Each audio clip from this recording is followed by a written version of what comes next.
नमस्ते, राम राम। एक किसान था, उसके 3 बेटे थे। बड़ा और छोटा बेटा पढ़ने में बहुत होशियार थे, बहुत अच्छे थे। मंझला बेटा पढ़ने में कमज़ोर था और वो प्राय अपने घर में ही रहा करता था। बच्चे बड़े हुए, दोनों बच्चों ने अच्छी पढ़ाई करी और वो बाहर बड़े शहर में जाकर रहने लगे, नौकरी करने लगे। उनकी शादी हो गई, बच्चे हो गए और वो लोग सुख से रहने लगे। मंझला बेटा अपने माता पिता किसान के साथ ही रहा और वो उन्हीं के साथ उनके काम में मदद करता था। किसान को बहुत दुख होता था अपने बीच वाले बेटे को देखकर कि ये भी कुछ पढ़ लिख लेता, कुछ बन जाता तो आज ये भी अच्छा रहता। पर चलो ठीक है, जो है सो उन्होंने उसकी शादी करी। एक गाँव की लड़की देखी, सीधी सादी, उससे शादी भी कर दी। अब दोनों पति पत्नी घर में ही रहते, खेती किसानी देखते और अपने माता पिता की सेवा करते।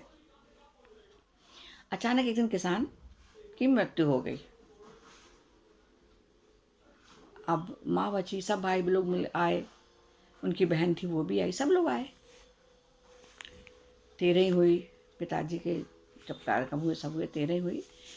उसके एक दिन सब आराम से बैठे थे तो बड़े भाई ने कहा, अब पिताजी तो है नहीं है, अब अपन इसका माँ से कहा कि अपन हिस्सा बांट कर लेते हैं।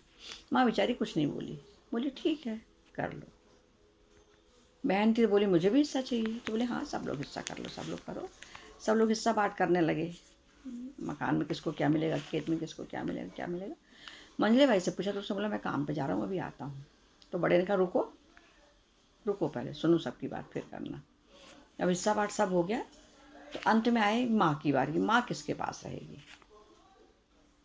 तो बड़ा थोड़ा हिचकिचाया तो, पर बोला मैं कुछ दिन माँ को रख सकता हूँ, रख लूँगा, कुछ कुछ दिन, साल में कुछ दिन रख लूँगा। छोटा बोला मैं तो और भी नहीं रख सकता, मेरे तो घर में ही जगह नहीं है, आजकल फ्लैट के रहते हैं, उसमें कमरे नहीं रहते, कैसे रखूँगा। बहन ने भी ज़्यादा माँ को रखने पर अपनी रुचि नहीं दिखाई। फिर अंत में तय हुआ चलो भाई सब लोग 4-4 महीने अपने पास अपनी माँ को रखेंगे और माँ सबके पास रहेगी।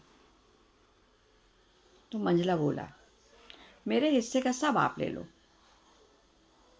पर मुझे माँ दे दो, माँ को मैं अपने ही पास। सब लोग सुन के चुप रह गए। उसकी पत्नी भी बोली हाँ मुझे माँ दे दो, मुझे आपका कोई हिस्सा नहीं चाहिए। नमस्ते, राम राम, धन्यवाद।